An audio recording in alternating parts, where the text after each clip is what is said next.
So have a listen to their story about how they're able to sustain a 50% growth every year for 3 years. So, as I said, we've been in business for 3.5 years. It's been a really interesting and challenging 3.5 years. I can say it's been a real learning curve for both of us, and we're in a really good position, and that's a lot in part to the path that we took to get here. And I think we'll talk about that path here. Yeah. Justin, you want to try that?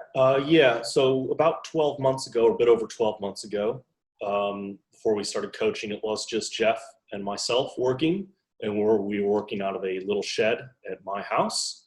And we did the smaller work there, had a lot of machinery there. And then our bigger jobs we would do at Jeff's property near Braidwood. So we had basically 2 shops, 2 guys, a lot of commuting, pretty chaotic. And before we started coaching, we were kind of at, I guess you could say, a glass ceiling. We were ready to take the next step, but we weren't ready mentally. So we had to get more organized and pick out our goals and what we wanted to do, because we wanted to move into a factory, a lot of costs, a lot of expenses we wanted to put on staff. And we knew with that, buying a factory, that our business would expand exponentially, and that we weren't quite sure how to do it or what processes we needed, because we never ran our own business before. So it was very, very daunting. So I recall back Dustin and I talking about what can we do to try to help ourselves so that we don't fall victim to what we see a lot of our peers and friends have done when they've had small businesses, is they don't have their foundation together, and which is everything from their financial processes to their operational processes to hiring, employment, HR, policies, all those sort of things. They didn't have those, and they grew, and it was very, very painful for them. So we knew that that's not where we wanted to go.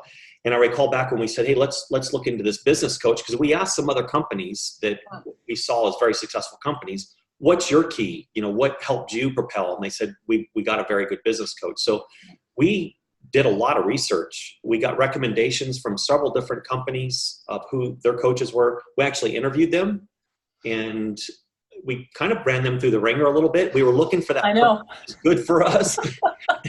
We didn't want someone that was just all about profits, because at that point we wanted to make money, but we wanted to get organized first and build our foundation. And Bridget, you were the one that you just said the right things, and wasn't all about profit. It was about doing all the right things at the foundation level and then building from there. And then you worry about profits as you go along. And thank goodness we did that. Before we were doing coaching, Jeff and I would butt heads a lot, and we'd fight a lot, and especially as father and son. So there's always that dimension of it. And since then, it's drastically improved our relationship, because we thought at one point, do we really want to keep doing this, because it's going to kill our friendship and family stuff if we keep doing this? And excuse me, since then, it's really helped. We still have our moments, but it's definitely a lot better, which is good for us. And also too, like I remember at the very beginning, one of the first things we worked on with you, Bridget, was what is our story?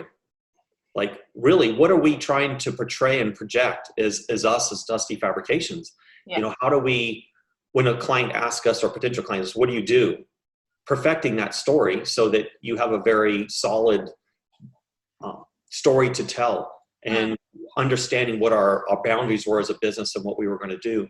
And a key thing I think Dustin pointed out is that the relationship that he and I had, we come from very different work backgrounds, and it was hard trying to merge those together and define roles and responsibilities. That was another thing we worked on right at the very beginning, is what is my role and what is Dustin's role? And we spent a lot of time painstakingly defining those roles and creating key job elements, or KPIs, as they say here in Australia, to figure out what those were and how we could grade each other. So it wasn't like, hey, that's your job, or no, that's your job, and defining those roles. And then I think what really helped us is having, as Dustin said, that outside opinion that's non-biased to either one of us, that's hard to get from anywhere else in the family or your friends.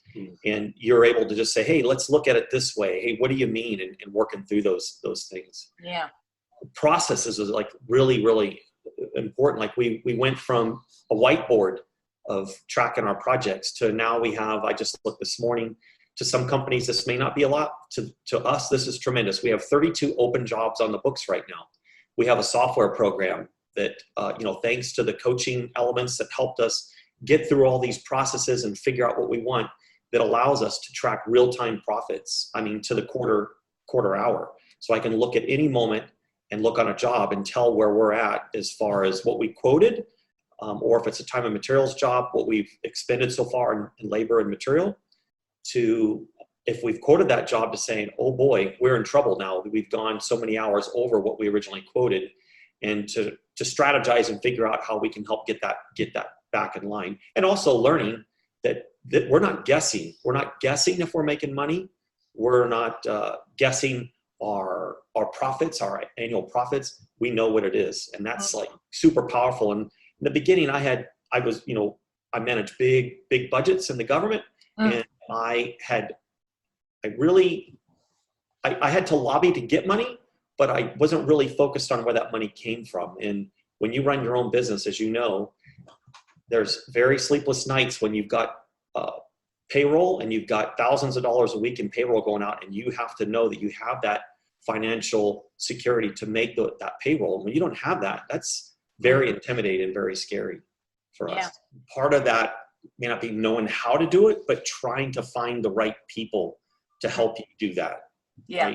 Right? And that's what you do for us, Bridge. Then we have alliances that we're building outside of that ring, and relying on those folks to interact and deal and do business with, and kind of approaching this business as we're all in this world together, and the more you succeed, the more we succeed, and all of us succeed together. That's like really super powerful. And that has been it's brought a lot of really good things to us when you can actually go to another company and say, hey, we're in trouble here. We need some surge support, or we have underquoted this. Do you have ideas of how we might help us assist with production? Another thing too that I want to mention too that I think is really important is part of our weekly business coach meetings. We're held accountable by Bridget, to go over our KPIs. So we track via spreadsheet. We gather the data from various systems. We put it in a spreadsheet. So we're looking at our number of quotes we issued during the week, our number of hits on those quotes, so acceptances, and the percentages there, the number of invoices issued, the amount of invoices sent, all the way to 30, 60, 90-day outstanding invoices that are owed to us. And we keep track of that. And that is like super, super helpful. And I don't know that we would have ever been disciplined enough to actually put that together and then track it every week. And now it's a matter of habit. And Dustin and I, every single week, even before we have our business coach, hey, what was our, blah, blah, blah. So we're targeting to say, hey, over the last 3 weeks, we have another thing you helped us with, Bridget, our weekly bottom line. How much revenue on average do we need to turn over a week to keep our business healthy? And trying to figure that stuff out is really, really difficult. But now that we've figured it out, and we still have a lot to learn, it's just been really like a huge weight off our shoulders, knowing that, hey, we are not trading unbeknownst in insolvency or whatever that term is used, Dustin. One more thing I would add is what we didn't do. I think purely because we just were saying yes to every single job because we were starting the businesses, we grade our customers now, A, B, C, D, E. And we're in a position now, I think, by doing that, where we can pick and choose some of our work. Whereas a couple of years ago, I would have never thought we would have been able to do that. Yeah. And the A and B grade customers you keep, and the ones you don't want, you don't do work for. And why wouldn't you want them, Dustin? Because they're too much heartache. But yeah, they don't pay their bills. We're very, very fortunate. We have targeted savings account. So we have a cushion. We've met those targets. We have target revenue accounts. We're meeting those because of the help that we've gotten from a business coach. I would say also too, don't just pick anybody. Find one that suits your style, your personality, and all that. Someone who will make you honest, not placate you. Bridget, you do not placate us. You motivate us in very interesting ways, like being very direct to us and Yeah. telling us what, you know, we need to hear, not what we want to hear. Yeah. So that's very important. And I can also say that we have sustained a 50 to 51% growth rate for 3 years now.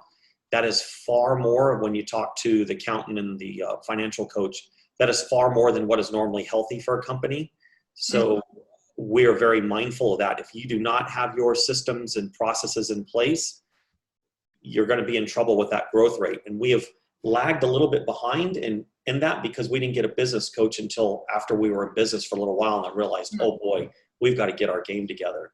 So again, find one that suits and fits you, and look at it as part of your foundation of doing a good business. And I think people will find that if you do have good target growth rates, that the cost for the coach will be easily